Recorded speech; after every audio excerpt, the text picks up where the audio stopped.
Praise the Lord, హల్లెలూయా. మరి ప్రభు అయిన యేసుక్రీస్తు నామములో క్రీస్తునందు ప్రియులైన మీకు నా శుభాభివందనాలు. మరి దేవుని మహాకృపను బట్టి మీరందరూ మరి క్షేమంగాను, సుఖముగాను, సంతోషముగాను, ఆయురారోగ్యాలతో నిత్యము దేవునిలో వర్ధిల్లాలని మీ కొరకు మనసారా ప్రార్థిస్తూ ఉన్నాను. మీరందరూ బాగుండాలని మనస్ఫూర్తిగా కోరుకుంటున్నాను. మరి ఈ దినము దేవుని వాక్యములో నుండి యెషయా గ్రంథము 43వ అధ్యాయము మరి మొదటి వచనం ఆఖరి లైన్లో, భయపడకము, పేరు పెట్టి నిన్ను పిలిచి ఉన్నాను, నీవు నా సొత్తు అని ప్రభువారు తన వాక్యంలో మన కొరకు రాసిపెట్టి ఉన్నారు. ప్రభునందు ప్రియులారా, మరి మనుషులంగా అనేక పర్యాయాలు మరి ఎంతగానో భయపడతా ఉంటాం. ప్రతి ఒక్కరిని ఏదో ఒక విధానంలో భయం వెంటాడుతూనే ఉంటుంది. దేవుని మాటలను బట్టి మనం తెచ్చుకోవాల్సిన ధైర్యం ఏంటయ్యా అంటే, మనకు ఎవరు ఆదరణ లేకపోతే, మనుషులు బలము లేకపోతే, ఏ అండ లేకపోతే నాకెవరు లేరు అనేటువంటి భయము కలిగిద్ది. కాబట్టి మనం అందరికంటే అన్నిటికంటే పరిస్థితులను మార్చగలిగిన దేవుడు ఈ మాట చెబుతున్నాడు. కాబట్టి దేవుని మీద ఆధారపడి, దేవుని మీద ఆనుకొని ఆయన ఈ మాట చెబుతున్నాడు కదా, నీవు నా సొత్తు అంటున్నాడు. అంటే దేవుడు తన సొత్తును ఎట్లా కాపాడాలో ఆయనకు తెలుసు, తన సొత్తును ఏ విధంగా పోషించాలో ఆయనకు తెలుసు, తన సొత్తును ఏ విధంగా నడిపించాలో ఆయనకు తెలుసు. ఇక దేవుడే నీవు నా సొత్తు అంటుంటే మనం చాలాసార్లు లేచిన దగ్గర నుంచి భయపడుతూనే ఉంటాం. భయము మనల్ని వెంటాడుతూనే ఉంటుంది. ఆ భయాందోళనకు గురైపోయి కొంతమందికి బీపీలో, షుగర్లో, రోగాలు, రకరకాల సమస్యలు వస్తూ ఉంటాయి. కాబట్టి మొదట మనం భయపడకుండా ఉండాలంటే దేవుని మాట వినాలి. దేవుడు ఏం చెబుతున్నాడు? నీవు నా సొత్తు అంటున్నాడు. దేవుడు తన సొత్తుగా మనల్ని చేసుకొని ఉన్నాను అంటుంటే మనం ఊరకనే భయపడతా ఉంటాం. చాలా సందర్భాల్లో బైబిల్ గ్రంథంలో ఎన్నోసార్లు భయపడకము ప్రభువారు నిత్యము మనతో మాట్లాడుతున్నటువంటి మాట, నీవు భయపడవద్దు. కానీ మనల్ని వెంటాడేది కూడా భయమే. ఎందుకు?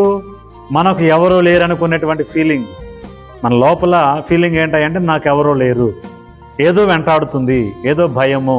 దీనివల్ల మనం నిత్యము భయపడుతూనే ఉంటాం. మనం భయపడుట వలన ఏమి పొందుకోలేం ప్రియులారా. దేవుని మీద ఆధారపడి దేవునికి అప్పగించుకుంటే దేవుడు మనకు ధైర్యాన్ని ఇచ్చేవాడు. యెహోషువ గ్రంథంలో యెహోషువతో ప్రభువారు మాట్లాడుతూ 1వ అధ్యాయం 5వ వచనములో, నీవు బ్రతుకు దినములన్నిటను ఏ మనుష్యుడును నీ ఎదుట నిలవలేకయుండును, నేను మోషేకి తోడయుండునట్లు నీకును తోడయుందును, నిన్ను విడువను, నిన్ను ఎడబాయను, నిబ్బరము కలిగి ధైర్యముగా ఉండు అంటున్నాడు. దేవుడిచ్చేటువంటి ధైర్యము మన జీవితాల్లో భయాన్ని కలుగు చేస్తుంది. చిన్నపిల్లల దగ్గర నుంచి చనిపోయే వారి వరకు ప్రతి ఒక్కరికి భయము. ఎందుకండి భయం? దేవుని పిల్లలంగా దేవుడు ఇస్తున్నటువంటి గొప్ప మాట ఏంటంటే, నువ్వు భయపడొద్దు. హల్లెలూయా. మనం భయపడకుండా దేవుని మీద ఆనుకోవాలి. దేవుడిచ్చేటువంటి ధైర్యాన్ని మనం పొందుకోవాలి. మనల్ని ధైర్యపరిచేవాడు దేవుడు, మనుషులు కాదు. మనం ఆరాధిస్తున్న దేవుడు నమ్మదగిన గొప్పవాడు, శక్తి కలిగిన వాడు. కాబట్టి దేవుని కృపలో మనం ఎదుగుతూ ఉంటే ప్రతి భయములన్నిటిని తొలగించేవాడు, మనకు కలిగినటువంటి భయములన్నిటి నుండి ఆయన విడిపించేవాడు, మనకు కలిగే అధైర్యాన్ని తొలగించేవాడు, ధైర్యముతో మనల్ని నింపేవాడు. దేవుని వాక్యమే మనకు ధైర్యాన్ని పుట్టిస్తుంది. ప్రార్థనా జీవితమే ధైర్యాన్ని పుట్టిస్తుంది. దేవుని సన్నిధి మనకు ధైర్యాన్ని, శక్తిని కలుగు చేస్తుంది. కాబట్టి ఈ మాటలు వింటున్నటువంటి మన జీవితాల్లో భయం లేకుండా దేవునికి అప్పగించుకుందాం. మనం ఆయన సొత్తు. గుర్తుపెట్టుకోండి, దేవుడు మనల్ని సంపాదించుకున్న విధానం, యేసు ప్రభువారు మనల్ని సంపాదించుకున్నటువంటి విధానం సామాన్యమైన విధానం కాదు. ఆయన రక్తం పెట్టి మనలను కొనుక్కున్నాడంట. ఆయన రక్తం పెట్టి, స్వరక్తం ఇచ్చి సంపాదించుకున్నాను అని 1వ పేతురు పత్రిక 1వ అధ్యాయము 19వ వచనములో, అమూల్యమైన రక్తము చేత అనగా నిర్దోషమును నిష్కల్లంకమునకు గొర్రెపిల్ల వంటి క్రీస్తు రక్తము చేత విమోచించబడితేరని మీరెరుగుదురు కదా.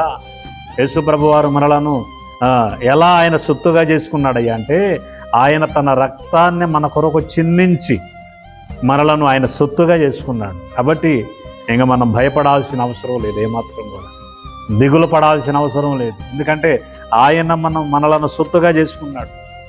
ఆయన వారము మనం, ఆయన పిల్లలము, ఆయన బిడలము. అన్ని విషయాలు ఆయన మీద హాయిగా మనం ఆనుకోవాలి, ఆయన మీద ఆధారపడాలి. కాబట్టి ఏ భయముతో నువ్వు నలిగిపోతున్నావో, ఏ భయము నిన్ను వెంటాడుతుందో, ఏ భయము నిన్ను తరుముతుందో, ఆ భయములన్నిటి నుంచి విడుదల పొంది నీవు దేవుని సొత్తు అని మర్చిపోకుండా దేవుణ్ణి ఆశ్రయించు. దేవుడు శక్తి కలిగిన వాడు, దేవుడు ధైర్యాన్ని ప్రసాదించేవాడు. మరొక చోట దేవుని వాక్యంలో రాయబడి ఉంది, యెహోషువ గ్రంథం 8వ అధ్యాయం 1వ వచనం. మరియు యెహోవా యెహోషువతో ఇట్లనేను, భయపడకుము, జడియకుము. దేవుడు యెహోషువతో అంటున్నాడు, భయపడకు, జడియకు అని. ఈరోజు మనతో కూడా చెబుతున్నాడు ప్రభువారు, నువ్వు భయపడవద్దు, జడియవద్దు అని. నేను నీకు తోడై ఉన్నాను యెహోషువతో అంటున్నాడు. మరో చోట నేను మోషేకు తోడై ఉండినట్లు నేను నీకును తోడై ఉందునని దేవుడే చెబుతుంటే నువ్వు నా సొత్తని మనం ఓరకన భయపడిపోతూ ఉంటాం. చిన్నదానికి పెద్దదానికి భయంతో కుమిలిపోతూ ఉంటాం, నలిగిపోతూ ఉంటాం. ఆయనకు అప్పగించు. దేవుడు ధైర్యాన్ని ఇస్తాడు, బలమునిస్తాడు, శక్తినిస్తాడు. ఆయనకు అసాధ్యమైనది ఏదీ లేదు కదా. కాబట్టి ఈ మాటలు వింటున్న మన జీవితాల్లో కొన్నంత ధైర్యాన్ని నింపేవాడు ఆయనే. నువ్వు భయపడదు. ఏ విషయంలో ప్రభువుకు అప్పగించుకో. ఏ పరిస్థితి అయినా అది కావచ్చు, ఏ ఇబ్బంది అయినా కావచ్చు, ఏ ఇరుకైనా కావచ్చు, దేనికి భయపడొద్దు. దేవుని కృప మనకు తోడుగా ఉంటుంది. ఎప్పుడు కూడా దేవుని సన్నిధి తోడుగా ఉంటుంది. ఆయన తన బిడ్డలకు ఎప్పుడు క్షేమాన్ని దయచేవాడు, భద్రత కలుగు చేయవాడు.